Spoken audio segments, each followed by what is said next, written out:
did have a request from a member of the public to attend today's meeting, so that individual may well join us shortly.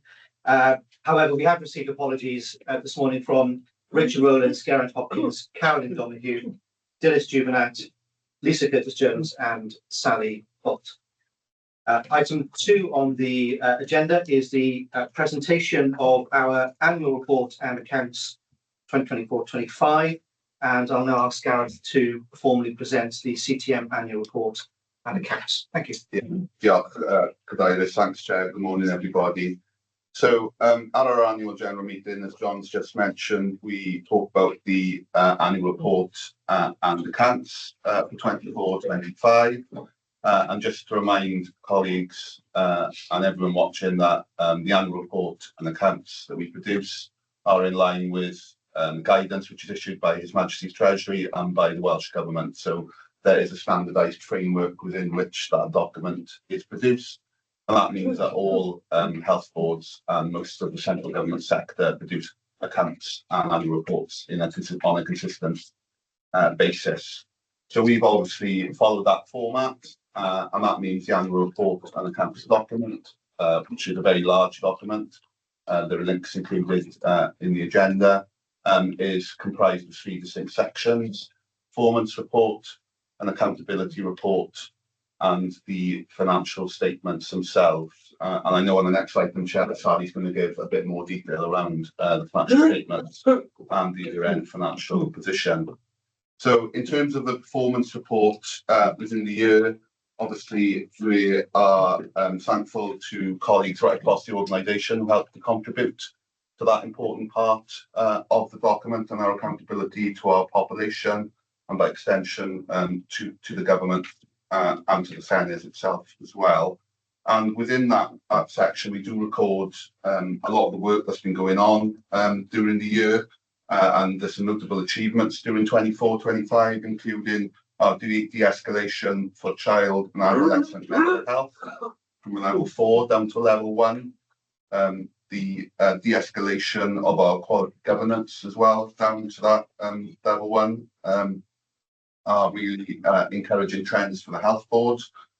We've managed to maintain downward trend in terms of long waits, and that is despite obviously the significant challenges the health board faced during the back end of 2024 in relation to the roof incident at the Princess of Wales Hospital. And I think that is testament to the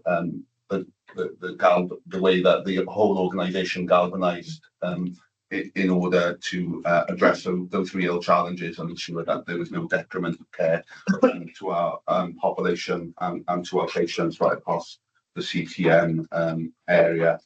Notwithstanding that, the annual report is obviously a balanced document, but does also recognise some of the challenges which we continually face at the health board, not least some of the financial challenges that we will face over the coming years, and the importance to maintain an effective savings programme. I know Sally, as I said, will talk more about the finances. Also, the continuing pressures around emergency care, handovers, and the pressures that we faced in respect of our stroke units as well. So as I say, the document is significant and it is large. And people right across the health board were involved in putting it together. And during that phase, there were a number of iterations. It received intense internal scrutiny from Executive Management Board through to the Audit and Risk Assurance Committee, and obviously external scrutiny through colleagues at Audit Wales, which ultimately led to the certification of the annual report and accounts. It was approved by the board on the 26th of June and formally certified by the Auditor General for Wales on the 27th of June.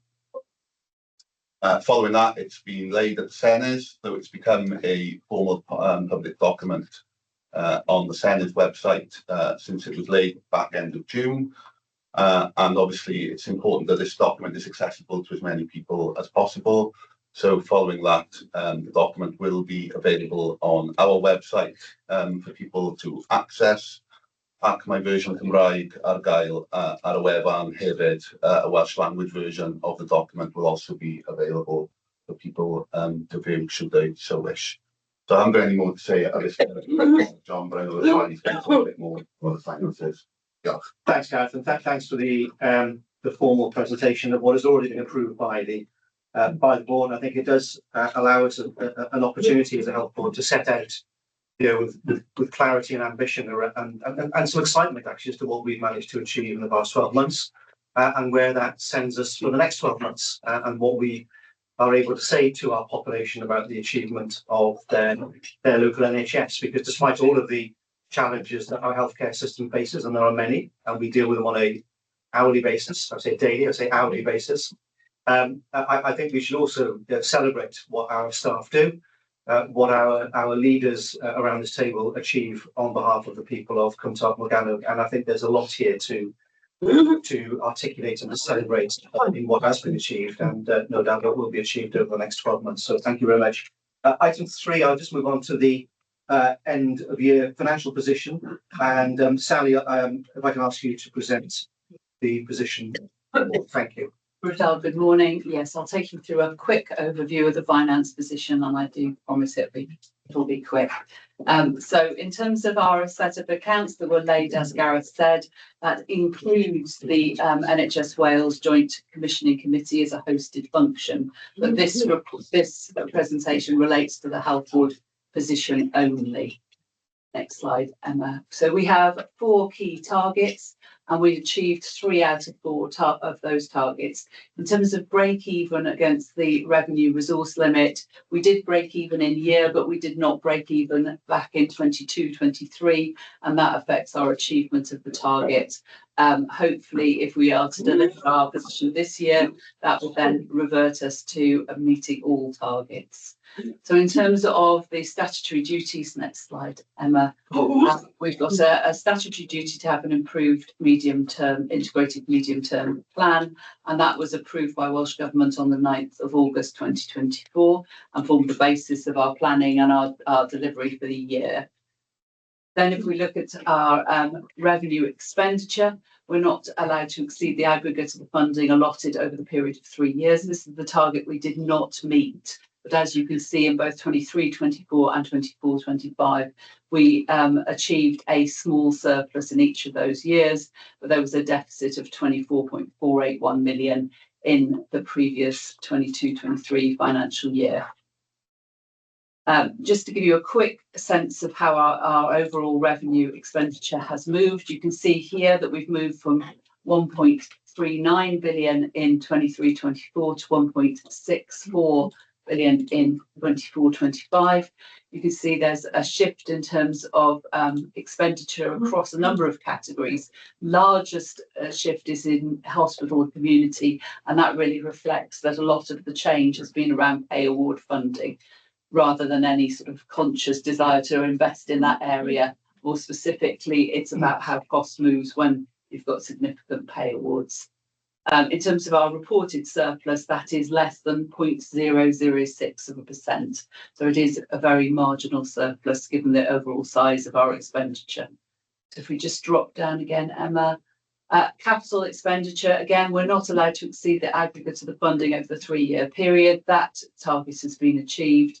There was a small underspend of 62k in year, but what you can see is that our capital expenditure overall has increased significantly over the last few years, and particularly in last financial year in 24-25, we had a large scale process going on at Prince Charles, which is still delivering over the last few years, but also significant capital expenditure, including the POW roof issues and associated works, which has increased to nearly 95 million, our capital expenditure for the year. Drop down. This gives you a sense of the size of the various schemes, and you can see the Prince Charles Hospital refurbishment is the largest single scheme at 32.7 million, followed on by the Princess of Wales replacement roof covering, etc. at 15.5, and there are other associated works further down in here. But I think this is useful to show how that Prince Charles scheme really contributes to the overall cost that we've got. It is the largest capital scheme in Wales. Drop down. So in terms of one of the other targets, it's important that we pay our invoices on time, specifically to our non-NHS suppliers. This shows that we achieved the target of over 95% in 30 days at 96.1%. There's still more to be done, and there's a focus around that because it is important we meet this target, and also making sure that we improve on our NHS payment performance as well, because that tends to be slightly lower. We'll just drop down. That's it then. I finished. Yeah, I did. Thank you, Sally. Thank you for the presentation of the annual account and financial position for the end of the last financial year. And again, if I can just place on record thanks to the board, to you and the entire team, and not just your team, but all of those throughout the organisation who are working day in, day out to make the best use of our resources and delivering the patient care for which we are charged with delivering. And it's not an easy task when we are attempting to deliver within the resources that we are allocated, to find those efficiency savings and become more effective at what we do as an organisation. So thank you very much to you and the team for everything that you do. The last item of business of today's annual general meeting is question and answer session. We did receive one question from a member of staff, I think, also a member of the public, in advance of today's meeting. And the question was whether we would protect our staff from parking fines. And clearly, if there's not enough parking spaces at various sites, including, for example, at YCC, staff are threatened with parking fines. And the response that we have drafted as a health board, which will go back to the individual who's raised it, and of course we'll publish this as well, is that the health board will only issue parking fines where this is necessary to ensure safe, equitable access to our sites and services for patients, visitors and colleagues. The health board recognises the issues of parking availability across sites and actively encourages staff or visitors to review the use of alternative methods of transport, such as public transport, car sharing, when visiting our sites. We continue to review capacity and access to parking and have recently published a healthy travel charter. This charter will see us undertaking a staff survey alongside other local partners to understand the barrier, challenges and opportunities in relation to travel to our sites. So again, can I just thank colleagues for providing that response to that question. Rydw i nawr yn dod y cyfarfod blynyddol cyffredinol yr Devin ac hofyn y diolch y bawb sydd wedi cyfrannau at y cyfarfod heddiw neu sydd wedi bod yn gwylio. And I'll bring the annual general meeting to a close and would like to extend thanks to all those who participated in the meeting today. Thank you very much.